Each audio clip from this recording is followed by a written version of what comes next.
In a time of great upheaval, the world was on the brink of change. The Muslim world is in turmoil.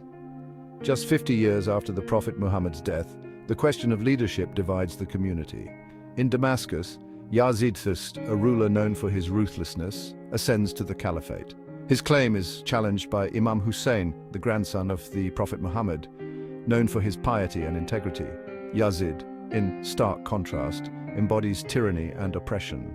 The people of Kufa, a city in present-day Iraq, are deeply unhappy with Yazid's rule. They yearn for a just leader and see in Hussein a beacon of hope. Secret messages are sent, pleading with him to come to Kufa and lead them. Imam Hussain emerges as a beacon of hope, ready to answer their call, and decides to embark on a perilous journey to Kufa, carrying with him the hopes of a community yearning for justice. Imam Hussain, the grandson of the Prophet Muhammad, was a man of deep faith and unwavering principles.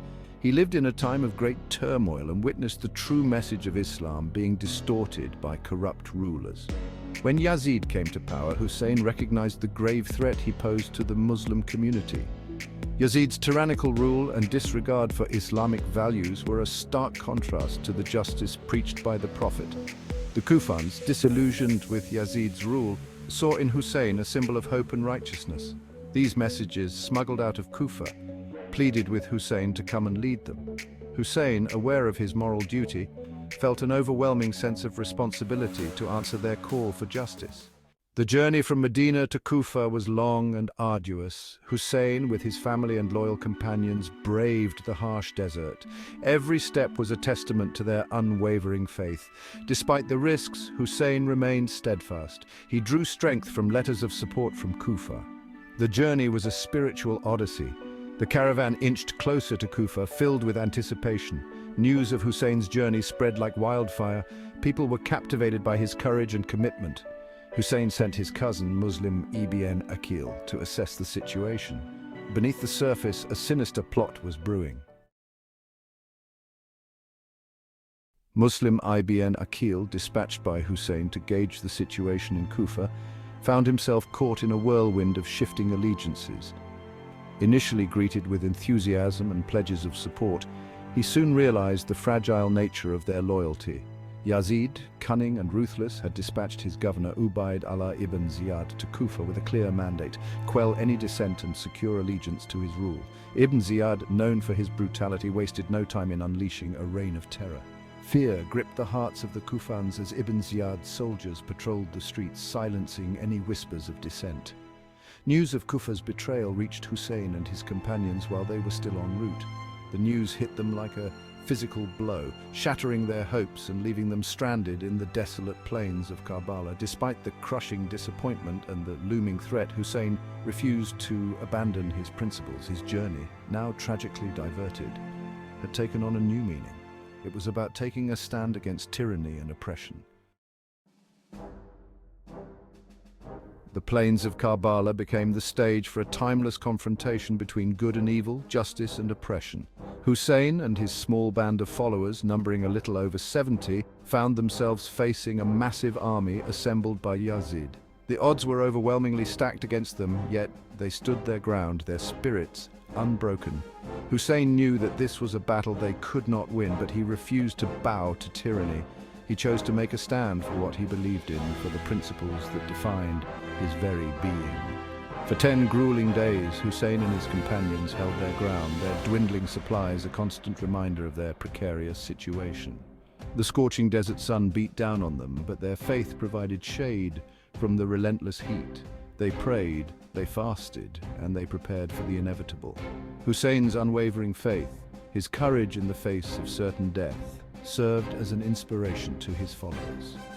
During those agonizing days, Hussain reached out to his adversaries, reminding them of the Prophet's teachings, appealing to their conscience. On the 10th day of Muharram, the day known as Ashura, the forces of darkness descended upon Hussain and his companions.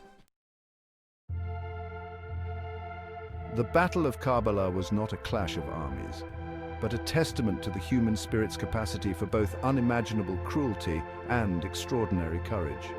Hussain and his small band of followers, vastly outnumbered, fought with the heart of lions, defending their honor and their faith against Yazid's relentless forces.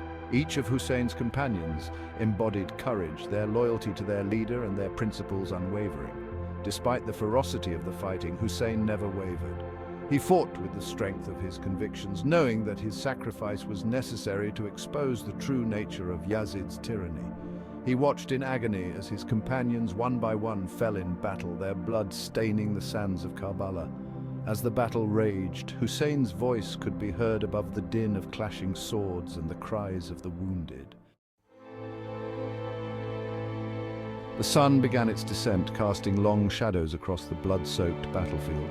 One by one, Hussein's companions had fallen, their bodies bearing testament to their unwavering loyalty and unimaginable bravery. And now he stood alone, his heart heavy with grief, his body weary from battle, but his spirit unbroken. Surrounded by the bodies of his loved ones, Hussein prepared to meet his fate. He had fought with the courage of a lion, defended his faith with unwavering conviction, and exposed the depths of Yazid's depravity. When news of Hussein's martyrdom reached Yazid's court, it was met with a chilling silence. Hussein's death, though a moment of profound loss, marked a turning point in history. The events at Karbala, seared into the collective memory of Muslims, particularly Shia Muslims, transcend the boundaries of time.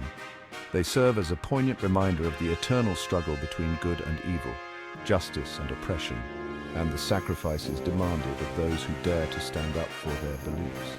The tragic martyrdom of Imam Hussain and his companions became a defining moment in Islamic history, shaping the spiritual landscape for centuries to come. Karbala, the site of unimaginable loss and unparalleled sacrifice, transformed into a beacon of hope and inspiration.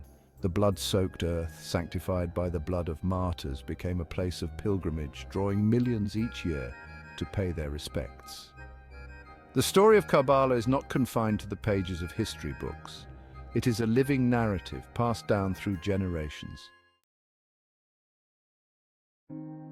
The Islamic lunar month of Muharram holds a special significance for Muslims worldwide, particularly for Shia Muslims, who observe it as a period of mourning and commemoration for Imam Hussain and his companions martyred at the Battle of Karbala. The first 10 days of Muharram are especially poignant, culminating in the 10th day, known as Ashura, the day Hussain and his followers were slain. During Muharram, Muslims engage in various rituals and practices to honor the sacrifices made at Karbala and to reflect upon the timeless message of Hussein's stand against tyranny. Mosques and homes are draped in black, symbolizing the somber atmosphere of mourning. Religious gatherings and processions are held where scholars and preachers recount the events of Karbala. One of the most significant aspects of Muharram is the recitation of elegies and lamentations known as marsiyas and nawaz. Muharram is not merely a time for mourning, it is a period of deep reflection and spiritual rejuvenation. Ashura, the 10th day of Muharram, marks the climax of the mourning period and commemorates the martyrdom of Imam Hussain and his companions. It is a day of intense grief, reflection, and a reaffirmation of the principles for which Hussain sacrificed his life. Shia Muslims in particular observe this day with profound sorrow, engaging in rituals and practices that have been passed down through generations. Central to the observance of Ashura is the reenactment of the Battle of Karbala, known as the Shami Gariban, or the Night of the Bereaved. Passion plays, often performed in public spaces, depict the events leading up to the battle, culminating in the tragic martyrdom of Hussain and his followers. Ashura is not merely a day of mourning, it is a day of spiritual awakening. The spirit of Ashura lies in its message of unwavering faith, selfless sacrifice, and the ultimate triumph of good over evil. The legacy of Imam Hussain and the tragedy of Karbala continue to resonate deeply with people across cultures and faiths. Hussein's unwavering stand against tyranny, his refusal to compromise his principles, and his willingness to sacrifice everything for justice have elevated him to the status of a universal symbol of resistance against oppression. The story of Karbala transcends the boundaries of religion and time. It speaks to the very core of the human spirit, urging individuals to stand up for what they believe in, even in the face of insurmountable odds. Hussein's message of courage, selflessness, and unwavering faith continues to inspire generations to fight for justice, equality, and freedom. As long as there is oppression, as long as there is injustice, the story of Hussein and the tragedy of Karbala will continue to inspire generations to come.